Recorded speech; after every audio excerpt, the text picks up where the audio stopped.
You know, in a parallel universe, this guy is being cursed down by Montreal Canadiens fans every day, sort of like Bucky Dent being cursed down by Red Sox fans. You know how close Danny O'Shea came to being the Stanley Cup winning scorer for Chicago in '71? Well, let's put this in perspective. Danny O'Shea, a very, very talented young player, was playing with the Chicago Blackhawks after a great start to his career with the Peterborough Petes of the OHA. He eventually went on the Oshawa Generals, played for Team Canada, also internationally, and found his way into the NHL with Minnesota. But he ended up all the way with Chicago into a playoff run. They had picked him up at the end of the '71 season, had 11 points in 18 games in the regular campaign with 4 goals. But set up the scenario, ladies and gentlemen. It's 1-0 for Chicago in Game 7.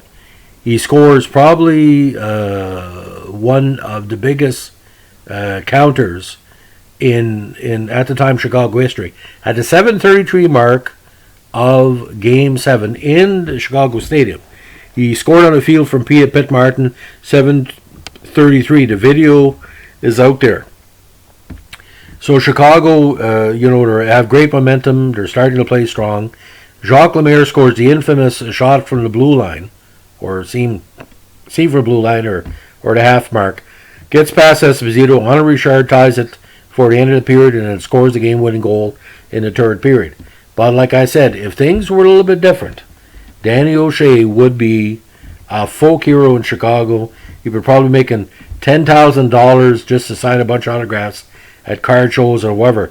But fortunately or unfortunately, fortunately for Habs fans, unfortunately for Danny O'Shea, but when he was born on June 15, 1945, his brother is also a very talented skater, Kevin O'Shea. We're going to talk a little bit. The major recognition came with the Petes. Now, coming from Ajax, Ontario, you know he's going to be talented because a lot of great athletes come from there. His first 2 seasons with Peterborough, the statistics weren't that strong, about 5 goals a season, but by '64 he really opened out. 30 goals in 55 regular season games, and 6 counters in 6 playoff matches. Now, Oshawa won '65, injury plagued, 35 points in 24 games. '66, when Oshawa made it to the Memorial Cup playoffs, he had put together a combined campaign of 62 goals in regular season and playoffs, with 26 counters in the playoffs.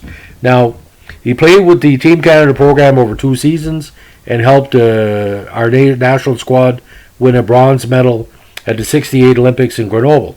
Now, by the time the NHL came calling, he signed with the Minnesota North Stars. His first 3 seasons with Minnesota, again, he was averaging 10 or 15 goals. But when he jumped to Chicago, again, he became that noted money playmaker he had already shown internationally for Team Canada. '72, he split time between Chicago and St. Louis, but with the nine goals and 12 points, but also was part of St. Louis's 1972 playoff run when he got 2 assists in 10 games. Now, he stayed in St. Louis for '73. I guess he refused a contract to go to the new league, but by 1975 he found himself back in the Minnesota region, playing for the Fighting Saints with 41 points in 76 games.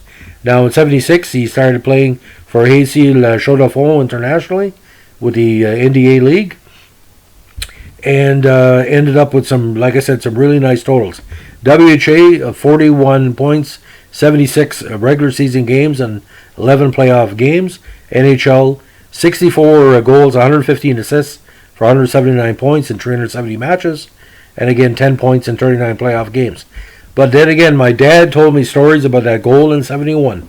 It almost broke the heart of every Montreal fan, because Montreal almost tied up the game right before then, and Pitt Martin was always tough on Montreal, but O'Shea, it was a garbage goal really, but could have been the game-winning goal. But that's how it's that close to hockey. You look how baseball goes with this week, with Houston coming back from 3-0 down, and Dodgers coming back from 3-1. You never know in sports when you have an opportunity to put out your opponent.